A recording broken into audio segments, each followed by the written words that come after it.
जब मेरी शादी हुई थी तो मेरी उम्र महज 22 साल थी। पतिदेव की उम्र 33 साल थी। शादी के शुरुआती दिन में हमारे बीच सब अच्छा था, दिन में कितना भी झगड़ा हो, लेकिन रात में पति को करीब पता देख हम दोनों भूलकर एक हो जाते। पहले तो मैंने घर वालों को मना किया क्योंकि पति की उम्र ज्यादा थी, पर घर वाले नहीं माने। समय के साथ रिश्तों में खटास आती है, जो मेरे साथ भी होने लगा। अब क्योंकि मैं सिर्फ 22 की थी तो खाली होने के बाद मैं अपनी सहेलियों से बात करती और जोर जोर से हंसती थी। ये बात मेरी सास को बिल्कुल पसंद नहीं थी। उन्होंने बोला, बेटा नया नया शादी हुआ है, ससुर है जेठ है, इनका लिहाज किया करो। लेकिन मैं आदत से मजबूर थी। समय के साथ साथ मेरी सास मुझसे नफरत करने लगी और मुझे भी इसकी कोई परवाह नहीं थी।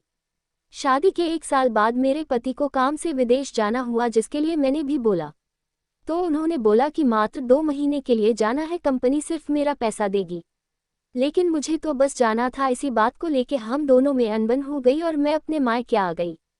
फिर रोज हमारी लड़ाई इसी बात पर होती कि मुझे भी साथ जाना है और वो बोलते, घर में माँ पापा अकेले हैं, भैया को तबीयत खराब है, तुम रहो। मैंने भी जवाब में बोला कि परिवार से शादी नहीं हुई है, तुमसे हुई है। काफी बहस के बाद मेरे पति ने बोला, जाओ करो अपने मन का, बनवा लो पासपोर्ट। इधर उन्होंने हाँ कहा और मैं निकल ली पासपोर्ट बनवाने। अब जब पासपोर्ट बना तो ये और गुस्सा हो गए और बोलने लगी, तुम सिर्फ अपने मन का करती हो। मैंने बोला, हाँ, मुझे कुछ करने के लिए किसी की ओपिनियन की जरूरत नहीं होती। बात आगे बढ़ी और सास तक पहुंची तो उन्होंने भी यही बोला कि तुम अभी चली जाओगी तो मैं अकेली हो जाऊंगी, सिर्फ 2 महीने की बात है।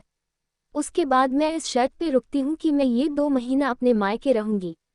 उसके बाद पति बाहर जाते हैं और 2 महीने बाद वापस आते हैं, लेकिन वो मुझे विदा कराने नहीं आते। हमने जब फोन किया तो उधर से जवाब आता है, शादी की जाती है। एक परिवार आसानी से चले, सहयोग से चले, पर तुम सिर्फ अपने बारे में सोचती हो। अब ये रिश्ता आगे नहीं बढ़ सकता, मैं तुम्हें लेने नहीं आऊंगा। जब ये बात मेरे घर वालों को पता चली तो पापा और माँ कॉल करने लगे। मैं भी अपनी सेल्फ रिस्पेक्ट से कभी समझौता नहीं करना चाहती थी, तो मैंने भी मना कर दिया कि अब मैं तब तक नहीं जाऊंगी जब तक तुम मुझे लेने नहीं आते। वो तो नहीं आया और उसके रिश्ते तोड़ने के लिए पेपर भेज दिए। मैंने भी कोई समझौता नहीं किया और तलाक दे दिया। 22 में शादी हुई और 23 साल में मेरा तलाक हो गया। घर वालों ने बहुत समझाया, लेकिन मुझे मेरी सेल्फ रिस्पेक्ट प्यारी थी। आज मेरी उम्र 30 साल है। 25 साल की उम्र में मैंने फिर से शादी करने का फैसला लिया, लेकिन अब असली समस्या सामने आने लगी। 25 की उम्र में मुझे 45-40 साल के पुरुष मिलते, या तो इनकी पत्नी मर चुकी थी या फिर कोई तलाकशुदा था।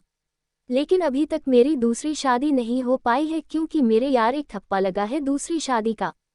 ताव में लिए गए फैसले अक्सर गलत होते हैं। जब मैं अकेली होती हूँ तो यही सोचती हूँ, काश बाहर जाने की जिद ना की होती तो ये दिन ना देखना पड़ता। लड़के की दूसरी शादी हो गई, एक बेटी भी है, लेकिन मेरी जिंदगी कई साल पीछे चली गई और भविष्य भी अंधकार में है। मेरी 5 बहन है, उस समय सबने मेरा साथ दिया था, लेकिन आज सिर्फ मुंह पर बोलने भर का रिश्ता है, कोई भी सपोर्ट नहीं है, ना बहनों से ना माँ बाप से। आजकल को लड़कियां जिंदगी अपने शर्त पर जीना चाहती है। तलाक लेना या शादी तोड़ना एक बहुत ही आम बात समझती हैं, क्योंकि फिल्मों और सीरियल में यही दिखाया जाता है। बिना पुरुष के सपोर्ट के और प्रोटेक्ट के हम लड़कियां कितनी भी काबिल हो जाएं, मन में एक डर हमेशा बना रहता है। लेकिन कोई पुरुष आपके पीछे है तो वो डर मन में नहीं आता। ये बात अधिकतर महिला नहीं बोलेंगी क्योंकि इससे उन्हें अहम को ठेस पहुंचती है। आज की लड़कियों से मैं ये बोलूंगी कि कुछ भी हो जाए, कभी भी छोटी छोटी बातों को आधार बनाकर तलाक जैसा फैसला मत लेना, क्योंकि इसके बाद तुम्हारी जिंदगी और भी बदतर हो जाएगी। अगर मेरी बात किसी को बुरी लगे तो क्षमा करना, किसी को ठेस पहुंचाने का कोई इरादा नहीं है। अगर बात अच्छी लगे तो कमेंट में बताना।